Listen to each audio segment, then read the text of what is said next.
ఈ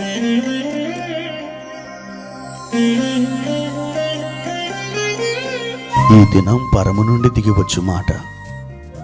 ఇది నీ జీవితానికి వెలుగుల బాట. నీ ఒడిలో ఉంచబడిన దీవెనల మూట, అద్భుతాల ఆనంద ఊట. జూన్ 2. సంవత్సరమంతా మీరు బైబిల్ చదివి ముగించడానికి ఈరోజు మీరు చదవలసిన లేఖన భాగము ఉదయం 2వ దినవృత్తాంతముల గ్రంథం 17 మరియు 18 అధ్యాయములు. సాయంత్రం యోహాను సువార్త 13వ అధ్యాయము 1 నుండి 20వ వచనం వరకు. ప్రియమైన దేవుని బిడ్డలారా, మన ప్రభు కృప ఈ ఉదయకాల సమయంలో మీకు తోడుగా ఉండునుగాక. ఎలా ఉన్నారు? ఈ దినమంతా మీరు ఒక అద్భుతమైన శుభదినాన్ని చూడవలనని దేవుడు ఆశిస్తున్నాడు. ఆయన సంకల్పం ప్రకారం మీరు నడిపించబడి ఆయన వెలుగులో మీరు నాటబడిన వారైతే తప్పకుండా మీరు నీరు కట్టిన తోటల వలె ఉంటారు. ఆ విధంగా మీరు ఉండాలని దేవుని యొక్క చిత్తమై ఉన్నది. ప్రియ దేవుని బిడ్డలారా, ఈ ఉదయకాల సమయంలో ప్రభువారు మనకిచ్చిన ఒక వాక్య భాగాన్ని చదువుకుందాం. అపోస్తుల కార్యములు 12వ అధ్యాయము 6వ వచనం.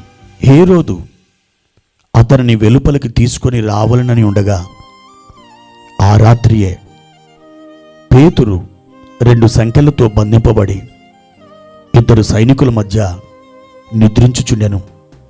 మరియు కావలివారు తలుపు ఎదుట చెరసాల కాచుకొనుచుండిరి. ప్రియమైన దేవుని బిడ్డలారా, ఆది సంఘం చాలా అద్భుతమైన సంఘం, దేవుని ఆత్మతో నింపబడిన సంఘం. సూచక క్రియలు, మహత్కార్యములు, అద్భుతాలు చాలా విస్తారంగా జరుగుతున్న కాలం అది.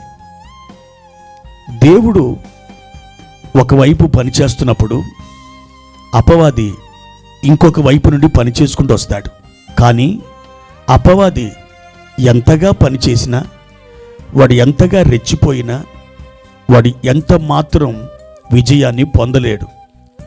దేవుడు తన బిడ్డలకి అద్భుతమైనటువంటి విజయాన్ని ఆయన సాధించి పెట్టాడు. ప్రభు చెప్పారు, లోకములో మీకు శ్రమ కలుగును, అయినను మీరు ధైర్యం తెచ్చుకొనుడి, నేను లోకమును జయించి ఉన్నాను అని చెప్పారు. మన టీం లీడర్ మన ప్రభుని యేసు. ఆయన గెలిచినట్లయితే మనం కూడా ఆయన టీములో ఉన్నాం గనక మనం కూడా గెలిచిన వారమే. మనం జయశాలి యొక్క బిడ్డలం, విజయ వీరుని కుమారులం, కుమార్తెలం. ప్రియమైన దేవుని బిడ్డలారా, సంఘాన్ని పాడు చేయాలని సాతాను కంకణం కట్టుకున్నాడు. హేరోదులో దూరి యాకోబుని ఖడ్గంతో చంపించేశాడు. అలాంటి సమయంలో యూదులందరూ కూడా చాలా హ్యాపీగా వారు ఫీల్ అవుతున్నారని పేతురును కూడా హేరోదు చెరసాల్లో వేయించాడు. 4 చతుష్టయముల సైనికులకి అప్పగించాడు. ఒక చతుష్టయములో 4 సైనికులు ఉంటారు. అలా 4 చతుష్టయములో 16 మంది సైనికులు ఉంటారు. ఒక్కడు 16 మందికి అప్పగించబడ్డాడు. పేతురు యొక్క ఎడమ చేతిని ఇంకొక సైనికుడు తన చేతితో సంకెలి వేసుకున్నాడు.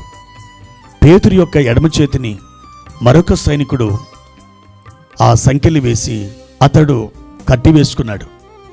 ఈ విధంగా పేతురు తప్పించుకొని పోవడానికి వీల్లేదు. పులియని రొట్టెల పండుగ దినాలవి. ఆ పండుగ అయిపోయిన తర్వాత పేతురుని ప్రజల ఎదురు తీసుకొచ్చి హేరోదు పేతురుని చంపాలని ఒక నిర్ణయం తీసుకున్నాడు. అయితే బైబిల్ చెప్తుంది, ఆ రాత్రియే పేతురు ఆ చెరసాలలో 2 సంకెళ్లతో బంధించబడి ఆ సైనికుల మధ్య నిద్రిస్తున్నాడట. ఆ రాత్రి. ఏ రాత్రి? రేపటి దినమున చంపబడ్డానికి ముందున్న రాత్రి. కేవలం మరొక రాత్రి ఆయన జీవితంలో వస్తుందో రాదో తెలియదు.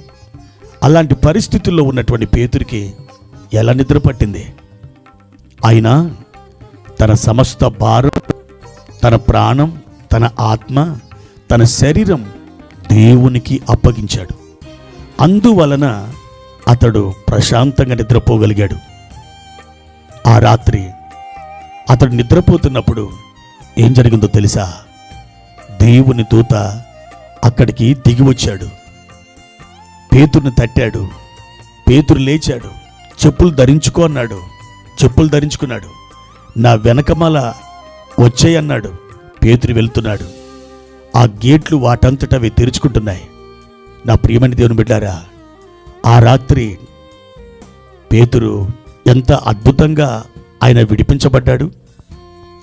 ప్రియమైన దేవుని బిడ్డారా, మొర్దెకై చంపబడ్డానికి ముందు రోజు రాత్రి అహష్వరోషు రాజభవనంలో అతడికి నిద్ర లేకుండా చేశాడు.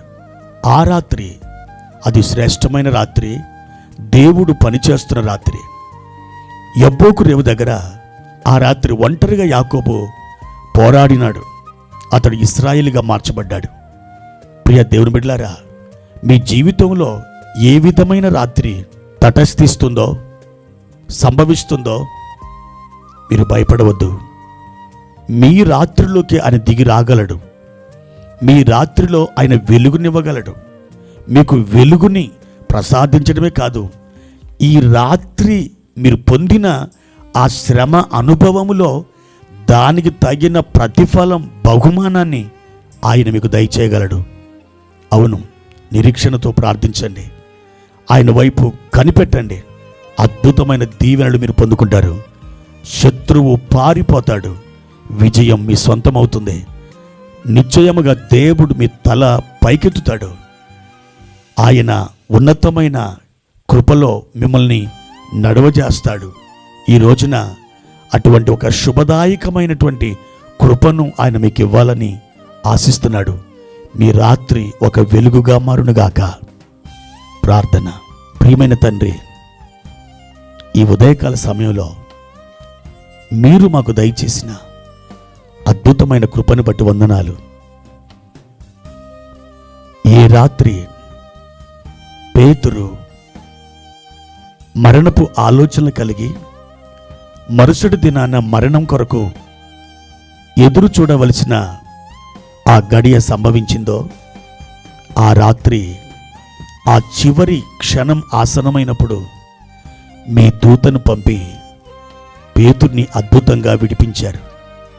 మేము కూడా అనేకసార్లు చివరి క్షణం ఆసన్నమయ్యేంత వరకు మమ్మల్ని కూడా ఎదురు చూచినట్లు మీరు నడిపిస్తున్నారు. మా తండ్రి, మాకు ఆలస్యం అవుతున్నందున నీవు మమ్మల్ని విడిచిపెట్టావని, వదిలివేశావని కాదు నాయనా. మీరు మా ఎడల ఉన్నతమైన కృప కలిగి ఉన్నారు. ఉన్నతమైన ఆలోచన కలిగి ఉన్నారు. దానిని మా యందు నెరవేర్చడానికి మీరు ఇష్టపడుతున్నారు. మా ప్రభువా, మా ప్రియులను మీరు దీవించి బలపరిచి ఆశీర్వదించి వర్ధిల్ల చేయమని యేసు నామములో ప్రార్థించి వేడుకుంటున్నాము తండ్రి. ఆమెన్.